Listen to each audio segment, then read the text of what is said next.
The girl showed her drawings to the gorilla. She also handed him several colored crayons. The gorilla took the crayons. He began drawing on the paper. After that, every day, he would create different works, placing them outside the cage to wait for the girl to collect them. When the girl saw these drawings, was always especially delighted. This scene was also noticed by the circus director. The next day, the girl brought watercolor paints for the gorilla. Actually, when the gorilla was young in the jungle, it often used mud to paint on rocks. Back then, it was exceptionally happy, but after being locked in a cage, it never felt that joy again. Seeing the watercolors, the gorilla excitedly took them and immediately began creating. Meanwhile, the ringmaster was promoting his gorilla, even urging reporters to buy tickets to watch. When the curtain was lifted, the surrounding crowd was stunned. The gorilla had painted the wilderness it longed for, the freedom it dreamed of. Everyone was amazed by its artistic talent. They applauded enthusiastically. This scene was even broadcast live on television. The girl behind the scenes understood the gorilla's message. Because of the painting, she knew the gorilla wanted freedom. So the girl told the reporters, and people finally learned of the gorilla's wish. Protests began, demanding its freedom be restored. Hearing the people's voices, the gorilla smiled. Faced with public pressure, the circus director had no choice but to agree to their request. The next day, all the animals were sent away. The circus director approached the gorilla. He pulled out an old photograph, a picture of himself with the gorilla as a child. He finally realized the gorilla belonged with family, not merely as a tool for profit.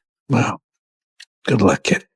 All these years, the director had pursued earnings, while neglecting the bond they once shared. I'm gonna miss you, Ivan. Finally, the gorilla returned to nature. The forest matched every detail of his imagination. Surrounded by his own kind, the gorilla had at last attained the freedom he'd longed for.